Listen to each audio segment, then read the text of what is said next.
बिस्मिल्लाहिर्रहमानिर्रहीम। रब्बिश्रह ली सदरी व यस्सिर ली अमरी वहलुल उक़दतम मिन लिसानी यफ़क़हू क़ौली।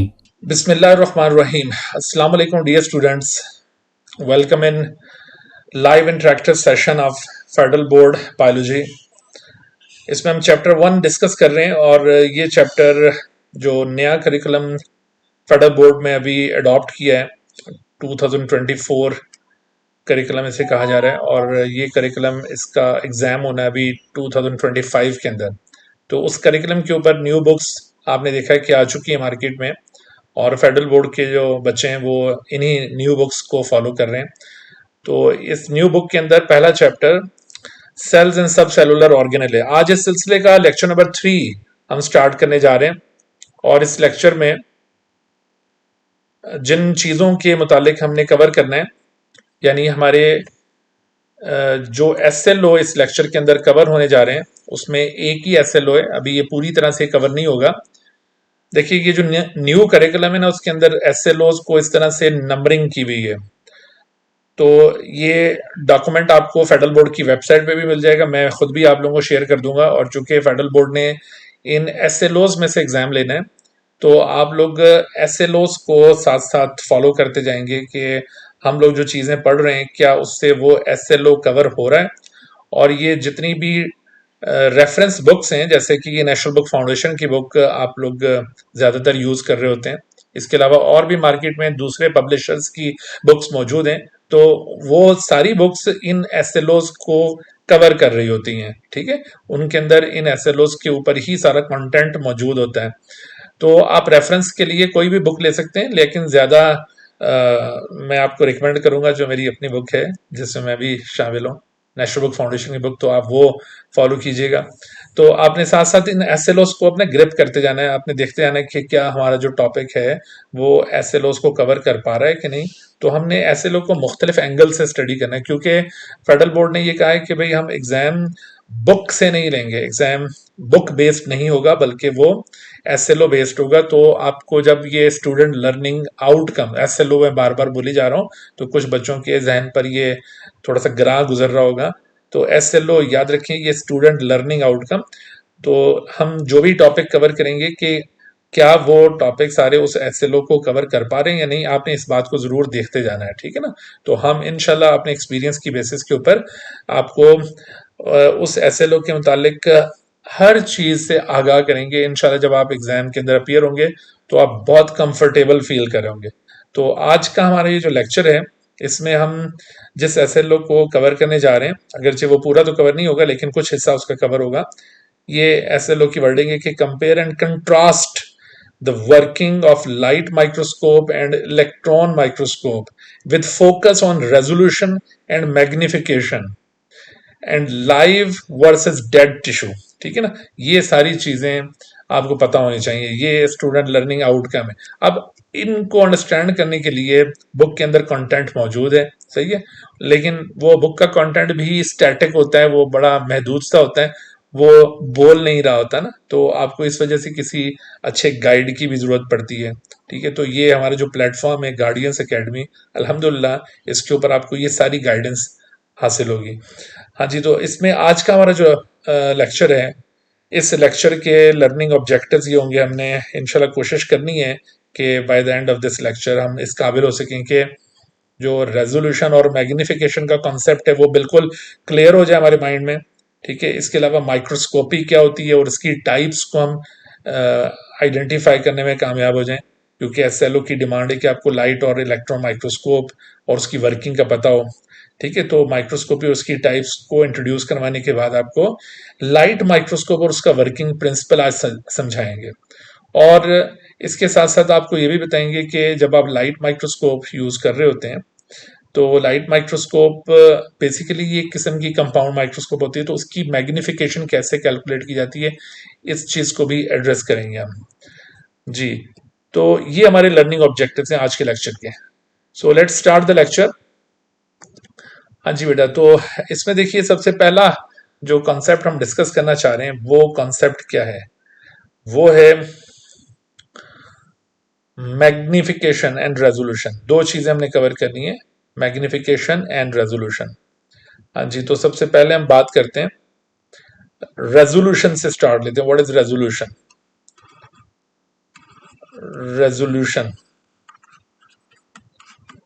देखो, अगर मैं आपके सामने यहां पर ये दो पॉइंट्स लगाता हूं, जैसे ये एक पॉइंट ये लगाया मैंने और एक पॉइंट ये लगाया, और फर्ज कीजिए कि इन दो पॉइंट्स के दरमियान में कोई 3 सेंटीमीटर का डिस्टेंस मौजूद है। कितना है? 3 सेंटीमीटर। तो ये 3 सेंटीमीटर अपार्ट टू पॉइंट्स, क्या ये आप अपनी आई के साथ इसको बिल्कुल डिफरेंशिएट कर पा रहे हैं कि these are 2 points not single point? क्या आप इनको डिफरेंशिएट कर पा रहे हैं?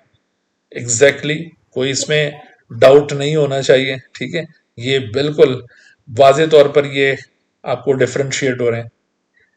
लेकिन अगर इन दो पॉइंट्स के बजाय मैं ये दो पॉइंट्स प्लेस करता हूं और इन दो पॉइंट्स के दरमियान अब डिस्टेंस है जस्ट 1 सेंटीमीटर का, तो क्या अब भी आपको ये दो पॉइंट्स डिफरेंशिएट हो पा रहे हैं?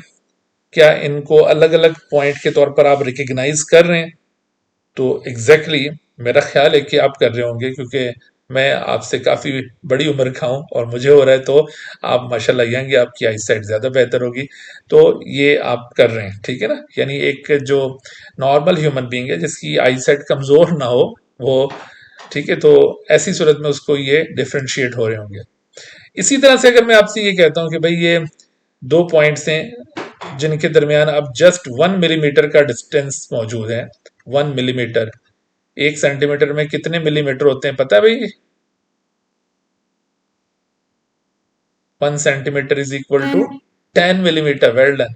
सो 1 मिलीमीटर का डिस्टेंस इन दो पॉइंट्स के दरमियान है, तो आप इसके बावजूद इसको रिजॉल्व कर पा रहे हैं कि these are 2 points, 2 separate points, not common points. तो बिल्कुल ये भी डिस्टेंस रिजॉल्व हो सकता है।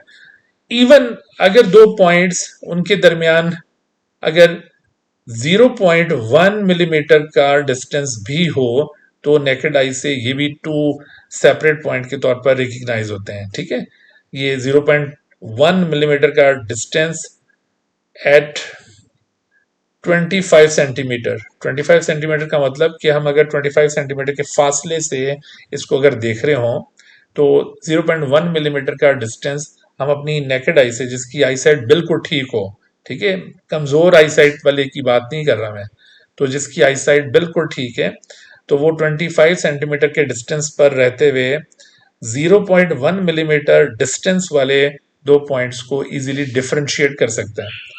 तो ये जो आपने कैपेसिटी देखी है ना, to differentiate between two adjacent points, ये कैपेसिटी कहलाती है रेजोल्यूशन।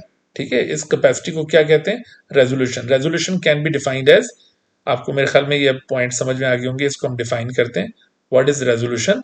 तो resolution can be defined as the capacity, the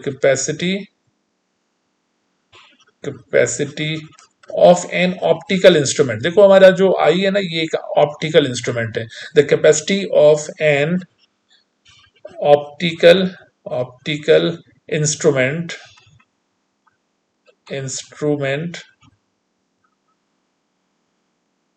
the capacity of an optical instrument to differentiate between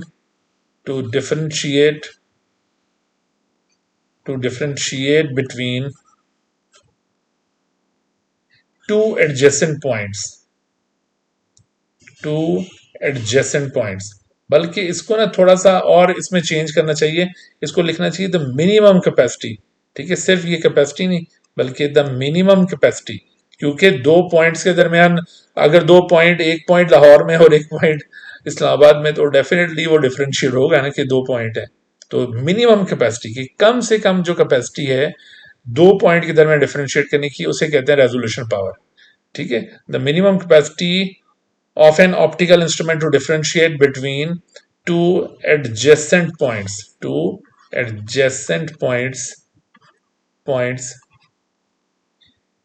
is called resolution। ये चीज रेजोल्यूशन कहलाती है, रेजोल्यूशन। यानी रेजोल्यूशन को ना हम दूसरे लफ्जों में ये कह सकते हैं, this is the measure of clarity आप जब किसी चीज को व्यू करते हैं तो वो चीज आपको कितना क्लियर नजर आ रही है। भाई जितना क्लियर नजर आ रही है तो तभी आप उनके दरमियान डिफरेंशिएट कर पाएंगे ना कि ये दो एडजेसेंट पॉइंट एक दूसरे से अलग अलग हैं।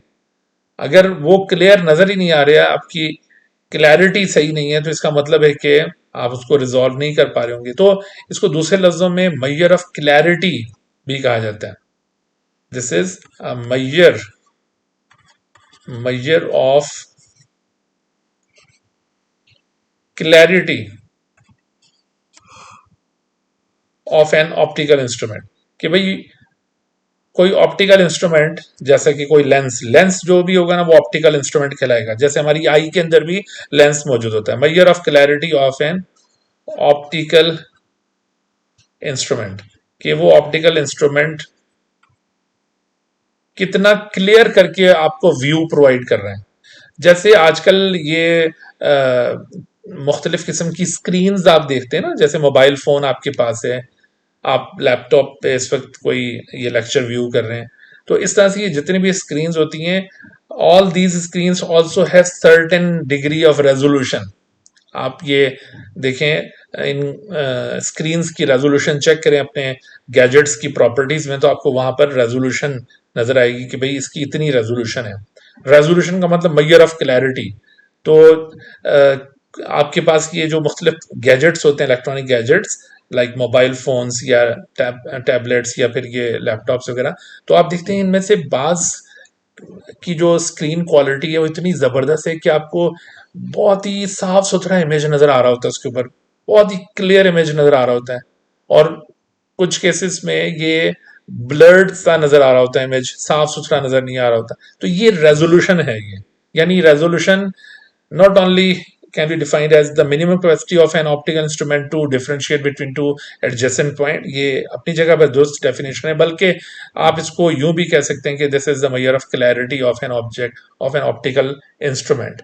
तो जैसे अगर आप मुख्तलिफ ऑप्टिकल इंस्ट्रूमेंट की ये रेजोल्यूशन पावर को ऑब्जर्व करें तो हमें नजर आता है, जैसे मिसाल के तौर पर रेजोल्यूशन रेजोल्यूशन पावर, ठीक है, ये इसको हम पावर के तौर पर लेते होते हैं, रेजोल्यूशन पावर ऑफ।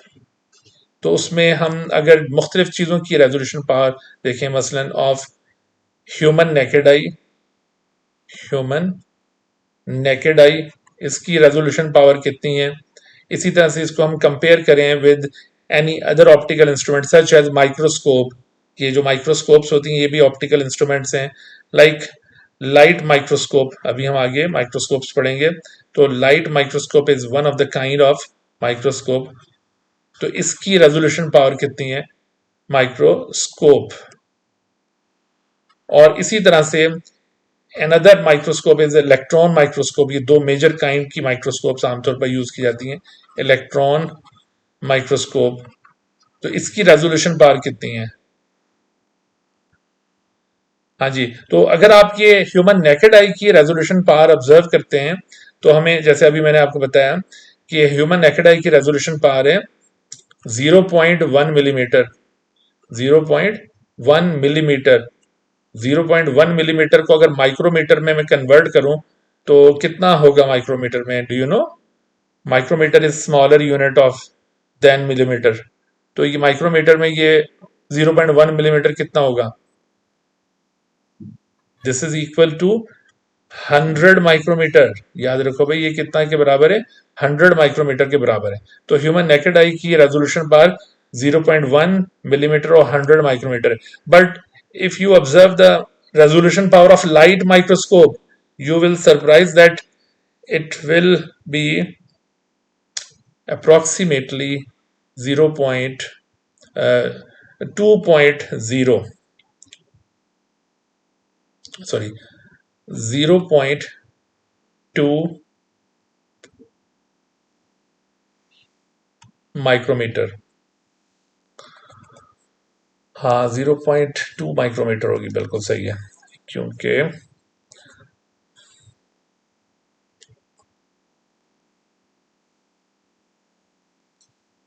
हाँ जी 0.2 200 नैनोमीटर या फिर 0.2 माइक्रोमीटर, यस एग्जैक्टली। तो 0.2 micrometre is the resolution power of the light microscope.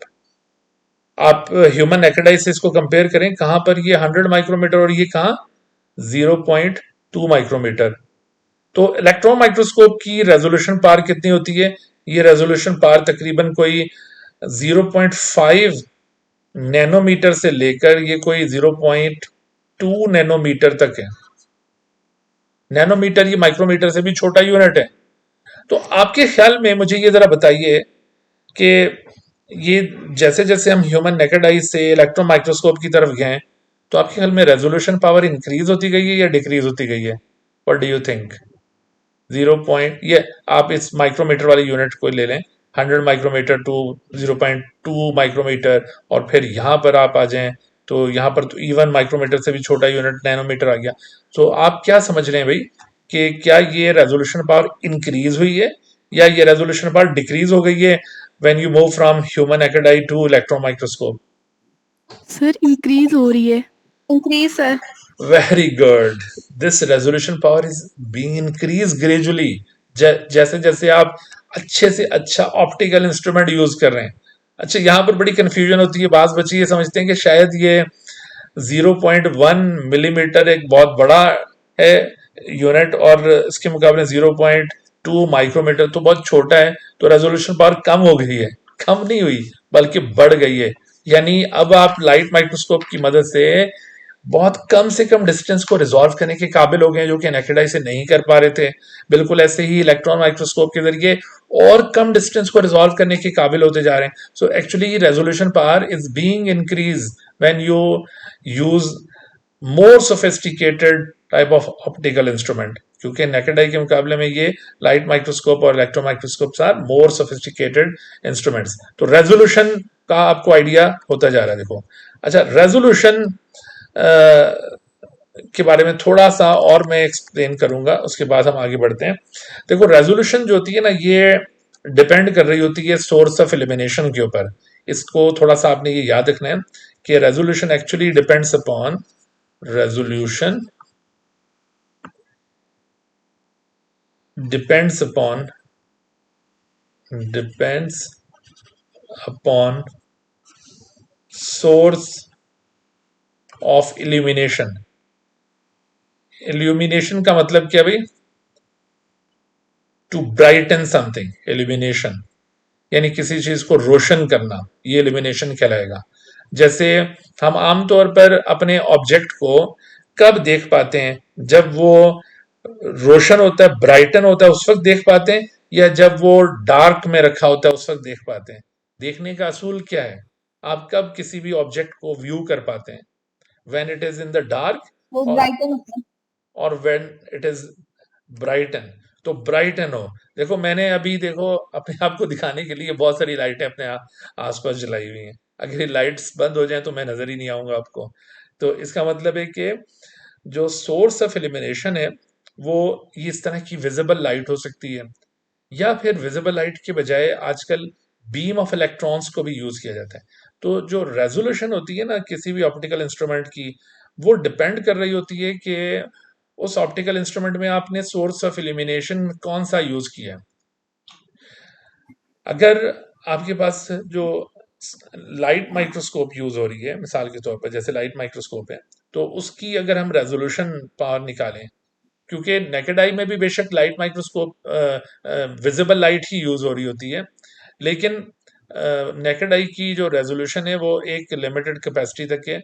लेकिन इसके मुकाबले में जो नेकेड आई की जो रेजोल्यूशन है वो एक लिमिटेड कैपेसिटी तक है, लेकिन उसके मुकाबले में लाइट माइक्रोस्कोप की रेजोल्यूशन और ज़्यादा इन्हांस हो जाती है। उसकी वजह क्या है? उसकी वजह मैं अभी आगे मैग्निफिकेशन की टर्म एक्सप्लेन करता हूँ, उसमें बताऊंगा, ठीक है, कि नेकेड आई की क्यों एक लिमिट पे आके रुक गई और जो लाइट माइक्रोस्कोप की रेजोल्यूशन थी वो क्यों नेकेड आई से ज़्यादा हुई। तो वो आगे चलकर हम बात करते हैं। लेकिन आप याद रखो कि चूंकि लाइट माइक्रोस्कोप में जो सोर्स ऑफ इल्यूमिनेशन है वो विजिबल लाइट है, और जो विजिबल लाइट होती है ना, विजिबल लाइट, तो आपको पता है इस विजिबल लाइट की वेवलेंथ की रेंज क्या है? वेवलेंथ, विजिबल लाइट, इसकी जो रेंज ऑफ वेवलेंथ है वो क्या है? मालूम है किसी को? रेंज ऑफ वेवलेंथ, जी, range of wavelength of visible light. बेटा अपना माइक म्यूट पे रखें, जब सवाल करना हो या जवाब देना हो उस वक्त आप म्यूट से हटाएं, ऐसे प्रॉब्लम होगी। रफीका अकरम साहिबा, प्लीज बेटे आप अपने माइक को म्यूट पे रखिए, जब आपने कुछ बोलना हो तो उस वक्त अनम्यूट कीजिए, ठीक है। Sir 400 to 700 nanometre. Oh excellent. हाँ जी, तो रेंज ऑफ वेवलेंथ, ये साथ साथ गूगल तो नहीं करते जा रहे हैं, अपने दिमाग को भी यूज करें, कहीं पीछे पड़ा हो, ठीक है।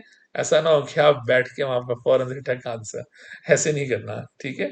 तो विजिबल लाइट, इसकी जो रेंज ऑफ वेवलेंथ है वो तकरीबन कोई 400 के आसपास, बिल्कुल थ्री 380 या 400, आप इसको ले लें, क्योंकि ये फिजिक्स में आमतौर पर 400 की फिगर आ रही होती है, बायोलॉजी वाले 380, तो बस इसमें कोई इतना डिफरेंस नहीं है। तो बहरहाल 380 नैनोमीटर से लेकर तकरीबन कोई 750 नैनोमीटर तक ये विजिबल लाइट की रेंज ऑफ वेवलेंथ है। तो इसमें जो मिनिमम वेवलेंथ है, चलें इसको फर्ज कर लें कि ये 400 है, 400 आप इसको मान लें। तो ये जो मिनिमम वेवलेंथ होती है किसी भी सोर्स ऑफ एलिमिनेशन की, रेजोल्यूशन उसका 1/2 होगी, 1/2। मसलन जैसे अभी हमने जिक्र किया था कि लाइट माइक्रोस्कोप जिसमें ये विजिबल लाइट यूज करते हैं हम, तो लाइट माइक्रोस्कोप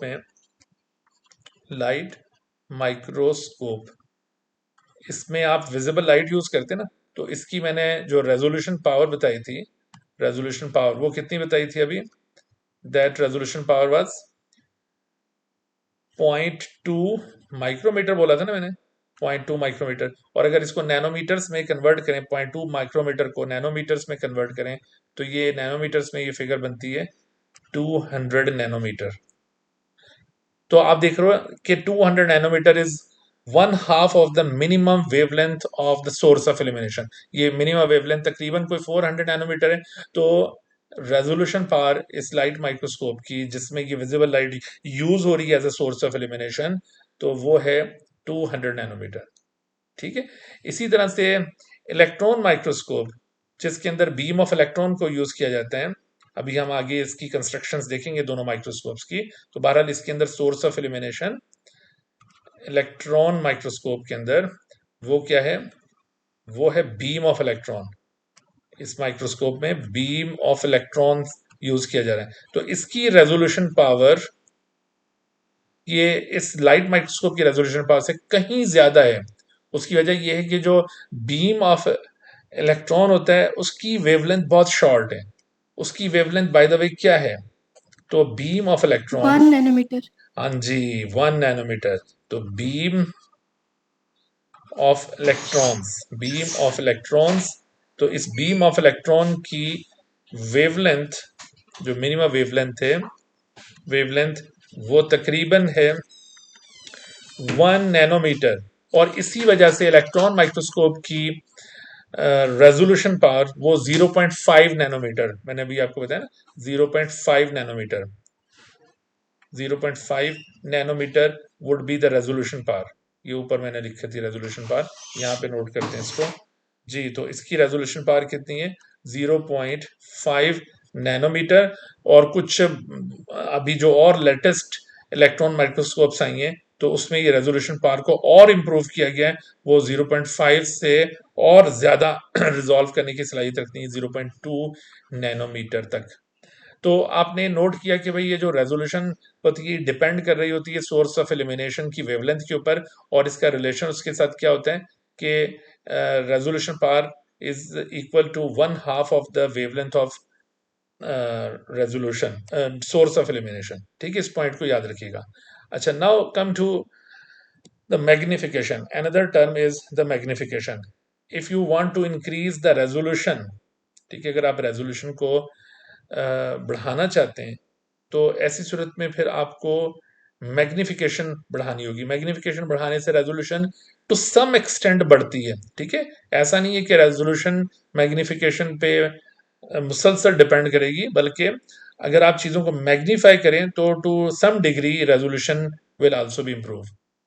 मैग्निफिकेशन से क्या मतलब है भाई, मैग्निफिकेशन क्या होती है, तो देखो मैग्निफिकेशन जो टर्म हम यूज कर रहे हैं magnification. What is this?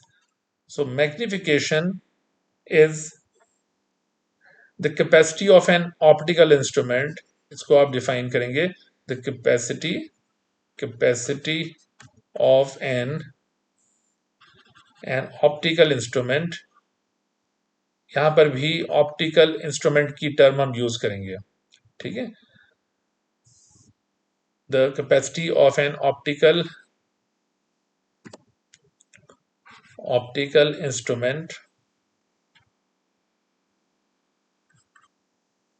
अच्छा भी, अगर क्लास बीच में अचानक से डिस्कनेक्ट हो जाए ना तो फिर दोबारा ज्वाइन कर लीजिएगा।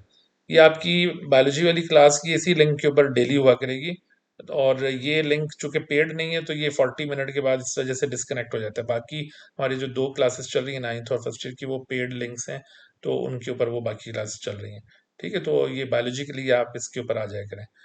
हाँ जी, तो बात हो रही है भाई कि magnification is the capacity of an optical instrument to increase the size of an object than its original size. To increase the size of an object, size of image, size of object को तो नहीं बड़ा किया जा सकता, उसके image का size बड़ा किया जाएगा। Size of image of an object than its original size, than its original size. उसके ओरिजिनल साइज के मुकाबले में आप अगर उसका साइज बड़ा करते हैं तो इस कैपेसिटी को मैग्निफिकेशन कहा जाएगा। मसलन देखो कि अगर सपोज करते हैं कि एक ऑब्जेक्ट है, उसका एक्चुअल साइज है, the actual size of an object, ठीक है। एक ऑब्जेक्ट का एक्चुअल साइज हमारे पास है, सपोज 1 माइक्रोमीटर है, but if you observe this object through an optical instrument, कोई आप लेंस के जरिए उसको व्यू करते हैं, जैसे एक मैग्नीफाइंग ग्लास होता है ना, तो वो भी एक ऑप्टिकल इंस्ट्रूमेंट है। उसके जरिए आप उसको जब व्यू करते हैं या किसी और इस तरह के इंस्ट्रूमेंट से जब आप व्यू करते हैं, तो जो आपको साइज ऑफ इमेज मिल रहा है, उसका साइज ऑफ इमेज आप लेंस के जरिए या ऑप्टिकल इंस्ट्रूमेंट के जरिए जो भी व्यू लेंगे वो इमेज व्यू होगा, ठीक है। एक्चुअल व्यू आपको मिल रहा है जब आप नेकेड आई से देख रहे हो, लेकिन थ्रू एनी लेंस जब आप, हालांकि वैसे तो नेकेड आई के अंदर भी लेंस होता है, लेकिन उसको आप यूं समझ लें कि बिल्ट इन लेंस है। अब उस बिल्ट इन लेंस के अलावा जब आप कोई भी लेंस ऐड करेंगे अपनी ना आंख के सामने, तो उस लेंस के थ्रू जो इमेज मिलेगा, जो व्यू मिलेगा, वो इमेज कराएगा। तो साइज ऑफ इमेज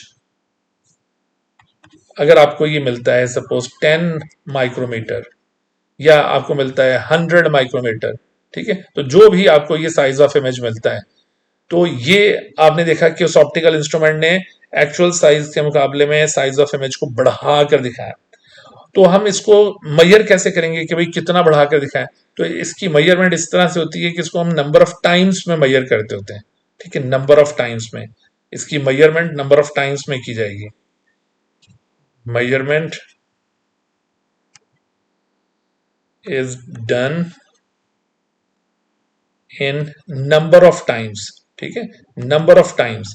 तो नंबर ऑफ टाइम्स यानी इतने गुना बढ़ा है। हम यहाँ पर जब भी साइज का अंदाजा लगाते हैं ना कि भाई ये इस ऑब्जेक्ट को कितना बड़ा दिखाया गया, तो आप बताएंगे 2 टाइम्स, 3 टाइम्स, इतने गुना। तो नंबर ऑफ टाइम्स साइज बड़ा करके दिखाया गया।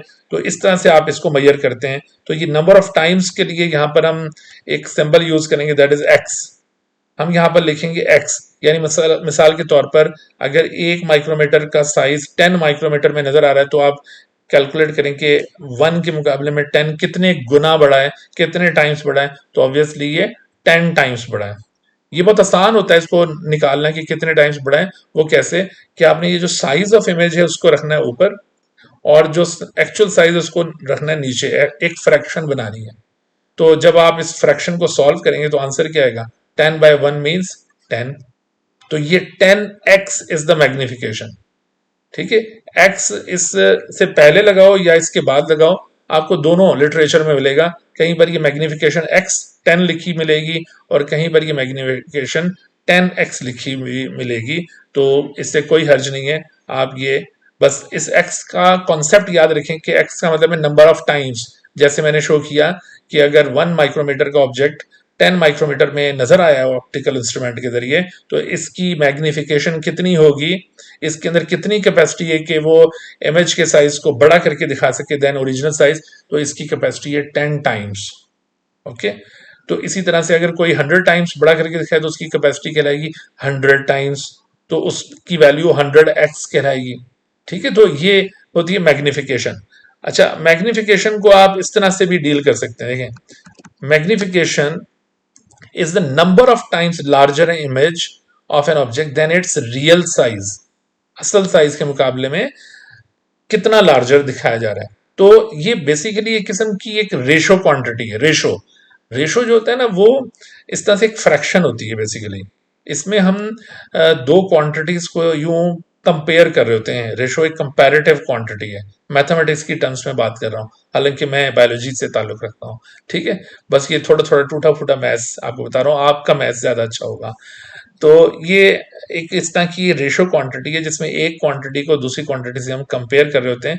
तो इसको किसको किससे कंपेयर करें, तो आप देख रहे हो कि इसमें हम observed size of the image उसको डिवाइड करें बाय एक्चुअल साइज। यानी this is the ratio of the size of image to the actual size.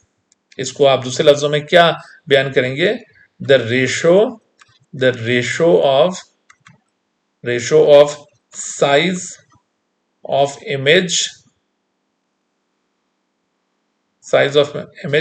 To actual size.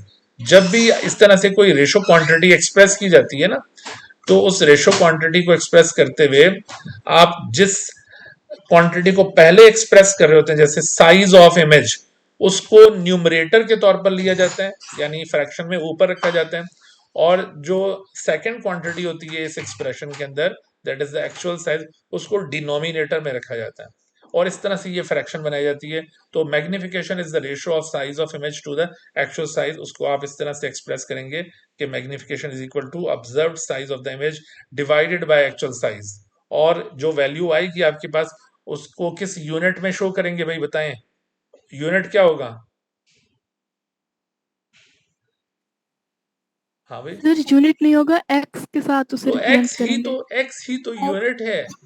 वो एक्स ही तो उसका यूनिट है। इसका यूनिट सर ये नंबर ऑफ यूनिट। टाइम्स है। यानी आप उसको बता रहे हैं कि भाई ये जो मैग्निफिकेशन है इतने टाइम्स है, तो ये टाइम, नंबर ऑफ टाइम ही तो उसका यूनिट है। मैंने अभी आपको यहाँ पर यही तो बात समझाई कि इसकी मेजरमेंट कैसे की जाती है, कौन सा यूनिट हम यहाँ पे यूज करेंगे। तो x इज द यूनिट, और x का मतलब है नंबर ऑफ टाइम्स। समझ आई बात? Yes sir. जी। तो अब देखो, अगर ये मैग्निफिकेशन, इसको हम इस तरह से लें m के साथ, ठीक है, i साइज ऑफ इमेज के तौर पर लें और a एक्चुअल साइज के तौर पर लें, तो हमारे पास ये एक्सप्रेशन बनती है। ठीक है, m for magnification, i for observe size of the image. अच्छा, और उसके बाद a जो होगा वो एक्चुअल साइज। तो ये आपके पास एक्सप्रेशन बनी m is equal to I over a।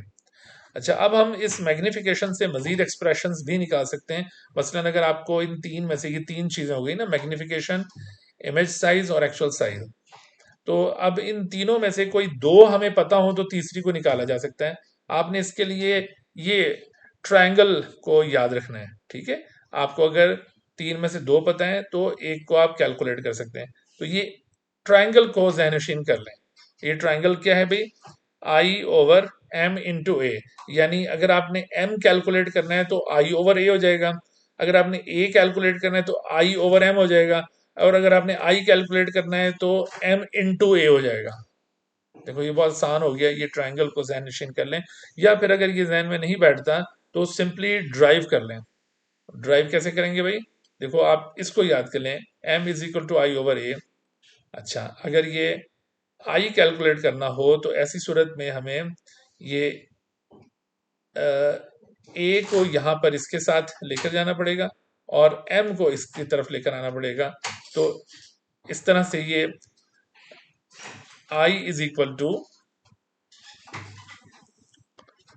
M, हाँ ये I is equal to m into a, बस ये ए को यहाँ पे लेकर जाएंगे ना, अगर ए को यहाँ पे लेकर जाते हैं तो ये मल्टीप्लाई हो जाएगा, तो I is equal to m into a, तो साइज ऑफ इमेज मिल गया। अच्छा ए कैलकुलेट करना है तो उसके लिए क्या करना होगा, उसके लिए आपको जैसे आपने ये फार्मूला बना लिया ना I is equal to m into a, तो अब ए कैलकुलेट करने के लिए एम को इसके नीचे ले जाएं, अगर इसको इसके नीचे ले जाएं, अगर हम ये एम को इस तरफ ले जाएं मैग्निफिकेशन को, तो ऐसी सूरत में ये देखो एम इसके नीचे जाकर डिवाइड हो जाएगा, तो a is equal to I over m. तो इस तरह से करके भी आप इसको कैलकुलेट कर सकते हैं, ये ड्राइव कर सकते हैं इन तीनों एक्सप्रेशंस को। तो बहरहाल दो क्वांटिटीज अगर आपको पता है तो तीसरी क्वांटिटी को आप इजीली कैलकुलेट कर सकेंगे। तो इस तरह की कुछ न्यूमेरिकल्स आपको मिलेंगे जिसको आपने सॉल्व करना होगा। ठीक है जी, तो आपको अब ये मैग्निफिकेशन का आइडिया भी हो गया और रेजोल्यूशन का आइडिया भी हो गया।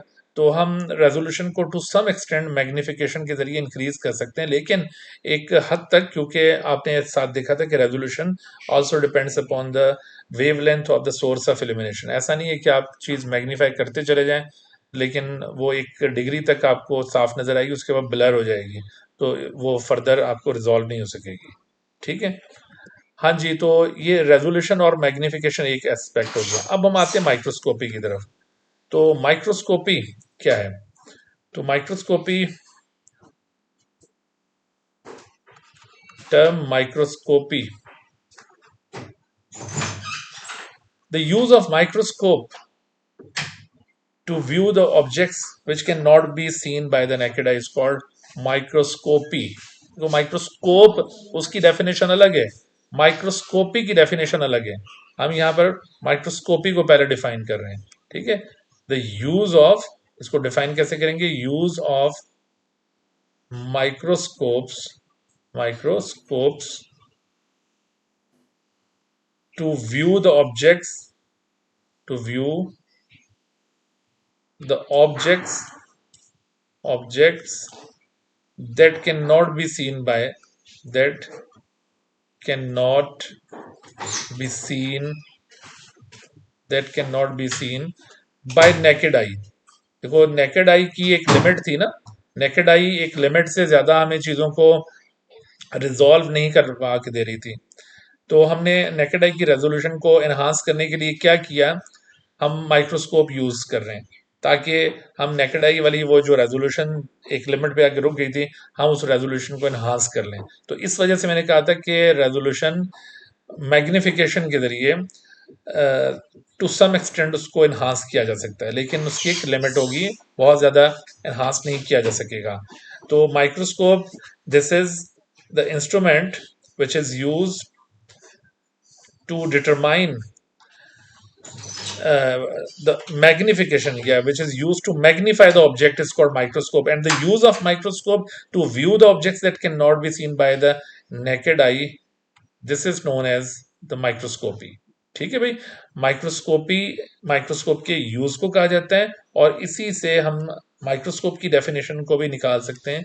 माइक्रोस्कोप क्या होगा, माइक्रोस्कोप, माइक्रोस्कोप ये एक ऑप्टिकल इंस्ट्रूमेंट है which is use to view the object that can not be seen by the naked eye, ऐसे भी कह सकते हैं, या इसको आप यूं कहेंगे an object, an optical instrument which is use to magnify the object, an instrument, an instrument, an instrument which is used to magnify the object। Magnify, जब हम बोलते हैं मैग्नीफाई करना तो इससे मतलब होगा बड़ा करके दिखाना, टू मैग्नीफाई द ऑब्जेक्ट। तो ऑब्जेक्ट को मैग्नीफाई करने के लिए जो इंस्ट्रूमेंट आप यूज करेंगे, that instrument is called as the microscope. अब ये जो माइक्रोस्कोप्स हम आमतौर पर यूज करते हैं माइक्रोस्कोपी टेक्निक के अंदर, उनकी दो मेजर क्लासेस हैं। There are two types of the microscopes. Types of microscopes अगर आप देखें तो टाइप्स ऑफ माइक्रोस्कोप्स, इनकी दो मेजर क्लासेस हैं। इनमें से एक को कहा जाता है लाइट माइक्रोस्कोप और दूसरी कंपाउंड माइक्रोस्कोप, दूसरी electron microscope. One of them is known as light microscope, light microscope, और दूसरी इलेक्ट्रॉन माइक्रोस्कोप, इलेक्ट्रॉन। इन दोनों के दरमियान हम डिटेल डिफरेंस आगे चलकर एक्सप्लोर करेंगे जब दोनों को कवर कर लेंगे, ठीक है। फिलहाल बस एक खास पॉइंट जिसके ऊपर ये दोनों माइक्रोस्कोप डिफर कर रही हैं उसको हम यहाँ पर डिस्कस करेंगे। वो क्या है? वो ये है कि लाइट माइक्रोस्कोप में जो सोर्स ऑफ इल्यूमिनेशन यूज की जा रही है, जिसके जरिए आप ऑब्जेक्ट को ब्राइटन करते हैं, वो इलेक्ट्रॉन माइक्रोस्कोप के केस से डिफरेंट है। क्या चीज डिफर है? डिफर कर रही है source of illumination. Source of illumination यानी ऑब्जेक्ट को ब्राइटन करने के लिए आप क्या चीज यूज कर रहे हैं। तो आप ये देखिए, in case of light microscope the source of illumination is the visible light, जैसे अभी मैंने जिक्र किया था, विजिबल लाइट। और इसके मुकाबले में in case of electron microscope the source of illumination is the beam of electron, beam of electron, beam of electron. तो सोर्स ऑफ इल्यूमिनेशन जो कि यहाँ पे लाइट यूज की जा रही है, विजिबल लाइट, इस वजह से ये लाइट माइक्रोस्कोप कहलाती है। और चूंकि लाइट की वेवलेंथ बहुत ज़्यादा शॉर्ट नहीं होती, इस वजह से इसकी रेजोल्यूशन पावर बहुत हाई नहीं होगी या बहुत ज़्यादा मैग्नीफाई ये नहीं कर सकेगी ये माइक्रोस्कोप। इलेक्ट्रॉन माइक्रोस्कोप में जो बीम ऑफ इलेक्ट्रॉन यूज करें, अभी उसकी आपने वेवलेंथ देखी, उसकी वेवलेंथ बहुत ही शॉर्ट है, इस वजह से इसकी हाई रिजॉल्विंग पावर है और इससे ऑब्जेक्ट्स बहुत ज़्यादा मैग्नीफाई हो जाते हैं। तो हम इनके डिटेल डिफरेंसेस को आगे चलकर एक्सप्लोर करते हैं, लेकिन आज का ये जो डिस्कशन है हमारा, ये लाइट माइक्रोस्कोप के हवाले से। तो लाइट माइक्रोस्कोप का प्रिंसिपल क्या होता है, इसको भी अभी हम कवर नहीं करेंगे, ठीक है। आज के लेक्चर में हम सिर्फ इतना सा आपको बताएंगे कि जो लाइट माइक्रोस्कोप होता है उसके अंदर भी दो चीजें हैं। लाइट माइक्रोस्कोप का मतलब हर वो माइक्रोस्कोप जिसमें लाइट यूज की जा रही है। अब वो लाइट ये नहीं है कि ये इलेक्ट्रिसिटी, वो लाइट हो सकती है, सनलाइट भी हो सकती है वो डायरेक्ट, ठीक है, कोई बल्ब की लाइट भी हो सकती है। तो लाइट माइक्रोस्कोप्स, इनकी दो मेजर क्लासेस हैं। अगर किसी लाइट माइक्रोस्कोप में एक सिंगल लेंस यूज किया जा रहा है तो such a light microscope is known as simple microscope, उसको सिंपल माइक्रोस्कोप कहा जाएगा, सिंपल माइक्रोस्कोप। और अगर किसी लाइट माइक्रोस्कोप में पेयर ऑफ लेंस या more than one lens use किए जा रहे हैं तो उसको कंपाउंड माइक्रोस्कोप कहा जाएगा, कंपाउंड माइक्रोस्कोप, कंपाउंड माइक्रोस्कोप। तो मोस्टली जो लाइट माइक्रोस्कोप्स लैब्स के अंदर अवेलेबल होती हैं वो कंपाउंड टाइप की होती हैं। Compound microscope consist of more than one lenses, ठीक है, generally consist of two lenses. ये टू लेंस सिस्टम है, इसको आप कह सकते हैं this is two lens system. और इसके मुकाबले में जो सिंपल माइक्रोस्कोप है this is one lens system, जैसे एक सिंपल मैग्नीफाइंग ग्लास, ये वन लेंस सिस्टम, इसको सिंपल माइक्रोस्कोप कहा जाएगा। तो ऑब्वियसली कंपाउंड माइक्रोस्कोप की मैग्निफिकेशन ज्यादा होगी बनिस्बत सिंपल माइक्रोस्कोप की, क्योंकि यहाँ पर कॉम्बिनेशन ऑफ लेंसेज यूज की जा रही है, जबकि यहाँ पर मैग्निफिकेशन थोड़ी सी लो है। चलिए हम आज का लेक्चर यहाँ पे फिनिश करते हैं, अब नेक्स्ट हमारी क्लास होगी। तो इंशाल्लाह हमारा जो डिस्कशन है वो आगे हम यहाँ से कंटिन्यू करेंगे और आपको फिर लाइट माइक्रोस्कोप का स्ट्रक्चर और उसका वर्किंग प्रिंसिपल आपको एक्सप्लेन करेंगे, ठीक है। और उसके बाद फिर हम इलेक्ट्रॉन माइक्रोस्कोप को समझने के काबिल हो जाएंगे। ठीक है जी, कोई क्वेश्चन आपका इस हवाले से? ओके जी, टेक केयर, अल्लाह हाफिज।